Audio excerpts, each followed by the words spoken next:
अच्छा सर, अब मैं ना आपसे थोड़ा मैक्रो के बारे में पूछना चाहता हूँ। देखिए, एक आम रिटेल इन्वेस्टर है जो हमारा दर्शक, उन्हें माइक्रो भी समझ में नहीं आता। वो तो और ज़्यादा मुश्किल काम है कि कंपनी की बैलेंस शीट, कंपनी का मैनेजमेंट, गवर्नेंस, ये वो बिजनेस मॉडल, वो अपनी जगह है। लेकिन मुझे as a retail investor market में उतरना है। मुझे मैक्रो फैक्टर्स क्या देखने हैं, इकोनॉमी और देश के बारे में क्या देखना है, पहली चीज़। और अगर मैं ऑलरेडी इन्वेस्टेड हूँ तो मुझे किन बातों का ध्यान रखना है? तो पहली मैं बात करूंगा एडम स्मिथ के बारे में, जो सब जानते हैं, इकोनॉमिस्ट थे विक्टोरियन एज के, और उन्होंने एक बुक लिखी है। इनफैक्ट उन्होंने 2 बुक लिखी है। The theory of moral sentiments, जो उन्होंने 1759 में लिखी थी, और उसके 11 या 12 साल के बाद द वेल्थ ऑफ नेशंस, जिस बुक के लिए वो बड़े प्रख्यात हुए, wealth of Nations book. Theory of moral sentiments बड़े पढ़ने लायक है, क्योंकि वो फ्रेमवर्क था वेल्थ ऑफ नेशंस का। तो कैसे देश, नेशंस का वेल्थ क्रिएशन होता है। अगर हमारा देश वेल्थ नहीं क्रिएट कर पाएगा तो आपको इक्विटी मार्केट में पैसा नहीं बनेगा। तो ये सबसे बड़ी, बहुत ही इम्पोर्टेंट चीज़ है। 1991 में जो रिफॉर्म्स हुए, वहाँ से शुरू हुआ इंडिया का बुल मार्केट। ऊपर नीचे चढ़ाव तो हुए, लेकिन वहाँ से शुरू हुआ, क्योंकि हमारा जो मैक्रो था वो फाइनली प्ले में आ गया। तो एडम स्मिथ ने बोले 4 चीज़ पे ध्यान रखना है। पहले कि आपके पास पॉपुलेशन होना चाहिए, लोग होने चाहिए। अगर लोग नहीं है तो इकोनॉमी प्रॉस्पर नहीं कर सकती है। इंडिया का बड़ा टिक होता है, मतलब हमारे पास जरूरत से ज़्यादा है। फिर होनी चाहिए दूसरी बात, प्रोपेंसिटी टू कंज्यूम। मतलब लोग तो है, लेकिन अगर वो कंज्यूम नहीं कर रहे हैं तो कोई फ़ायदा नहीं है। तो अगर आपको इकोनॉमी ग्रोथ चाहिए तो आपको कंज्यूमर्स चाहिए। तो इंडिया को उसमें भी बड़ा टिक मारता है। और हमारे पास बड़े बड़े वैरायटी है कंज्यूमर्स के। हमारे पास BMW गाड़ी खरीदने वाले भी है और साइकिल खरीदने वाले भी है। एब्सोल्युटली। ऐसा माहौल कहीं नहीं है दुनिया में। सब तरह के मिलेंगे आपको। सब तरह के मिलेंगे, सब लेवल्स पे कंजम्पशन है। राइट। तीसरा, आपको एंटरप्रेन्योर्स चाहिए। अरे जबरदस्त, खून में है हमारे। हाँ, तो हमारे यहाँ वो और चौथी चीज उन्होंने कही थी इनोवेशन। वहाँ पे मुझे आधा टिक मारता हूँ, 3.5 है हमारे 4 में। और इनोवेशन बढ़ रहा है, लेकिन इनोवेशन को और करने की ज़रूरत है। तो ये बात हुई एडम स्मिथ के फ्रेमवर्क के बारे में, और इंडिया इज़ वेल पोजीशन। अब मैक्रो में ऐसा है कि अगर आप देखो कंपनी की जो रेवेन्यू है, उसके जो फर्स्ट फैक्टर है वो है कि आपका GDP ग्रोथ क्या है, आपका इंडस्ट्रियल ग्रोथ क्या है। तो वो एक फैक्टर आपका हुआ।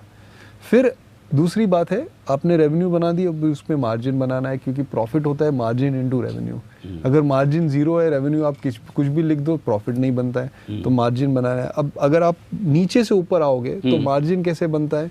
आपने कुछ बेचा, उसका खर्चा हुआ, उसका जो फर्क है वो आपका मार्जिन हुआ। ऊपर से नीचे आते हो तो कैसे बनता है मार्जिन? ऊपर से नीचे आते हो तो मार्जिन बनता है इन्वेस्टमेंट रेट से। अगर देश का इन्वेस्टमेंट साइकिल ऊपर जा रहा है तो मार्जिन ऊपर जाते हैं, अगर से इन्वेस्टमेंट साइकिल नीचे जाता है तो मार्जिन नीचे जाते हैं। तो दूसरी बात जो देखनी है वो है आपका इन्वेस्टमेंट साइकिल। अब देखो, आप पिछले 10 साल से इन्वेस्टमेंट साइकिल इंडिया की लगातार नीचे जा रही थी। राइट। तो मार्जिन भी नीचे जा रहे थे। अब ये अगर टर्न हुआ तो आपका मार्जिन साइकिल भी टर्न होगा। ओके। अब दूसरी एक बात होती है कि कॉर्पोरेट टैक्स कट, वो कभी कभी होता है कि टैक्स कट हो जाती है, जैसे हुई है अभी 3-4 महीने पहले, तो वो बड़ा मार्जिन को लिफ्ट दे देता है, लेकिन वो पॉलिसी के हिसाब से आता है, वो मैक्रो फैक्टर नहीं है।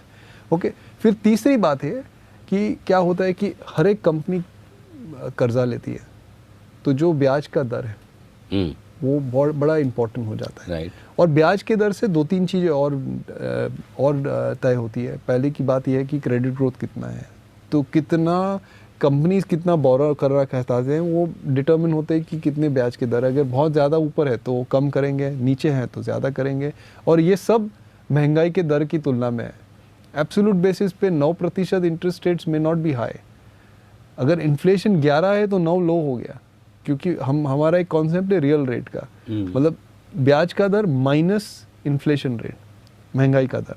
अगर वो नेगेटिव है तो मतलब ब्याज का दर कम है। सही। आज इंडिया में अगर वो आज बहुत समय से पॉजिटिव चल रहा है तो ब्याज का दर थोड़ा ऊपर है। तो वो तीसरी बात हो गई कि मॉनेटरी पॉलिसी जो हमारी सेंट्रल बैंक है वो अपने बैलेंस शीट के साथ क्या कर रही है। अगर वो बैलेंस शीट को एक्सपेंड कर रही है तो लिक्विडिटी अच्छी रहेगी और आपको ग्रोथ भी अच्छा रहेगा, जैसे अब कर रही है। ओके, ये बड़ी टेक्निकल बात है, लेकिन आरबीआई क्या कर रही है कि जो लॉन्ग टर्म बॉन्ड है उसको बेच रही है, सॉरी खरीद रही है, और जो शॉर्ट टर्म बॉन्ड है उसको बेच रही है। राइट। ओके, वो यील्ड कर्व को फ्लैटन करना चाहती है, वो अपने बैलेंस शीट को एक्सपैंड कर रही है, तो बड़ा लिक्विडिटी का अच्छा माहौल है, तो इवेंचुअली इसमें आपको शेयर बाजार में तेजी आएगी। ओके। तो ये तीसरी बात हुई। और चौथी बात ये है जो पॉलिसी है कि सरकार की पॉलिसी क्या है, राइट? सरकार क्या कर रही है, सरकार इन्वेस्टमेंट्स को धक्का दे रही है कि नहीं, सरकार कंजम्पशन को धक्का दे रही है कि नहीं। सरकार के पास बहुत सारे टूल्स हैं, तो जैसे हमने देखा था 2006 में नरेगा आ गया था, मनरेगा। तो मनरेगा से क्या हुआ कि जो रूरल वेजेस थे उसमें बड़ा ऊपर गया, रूरल वेजेस बड़े तेजी से निकल गए आगे, तो उसमें कंजम्पशन में तेजी आ गई, लेकिन उसके बाद इन्फ्लेशन आ गया और शेयर मार्केट नीचे आ गया।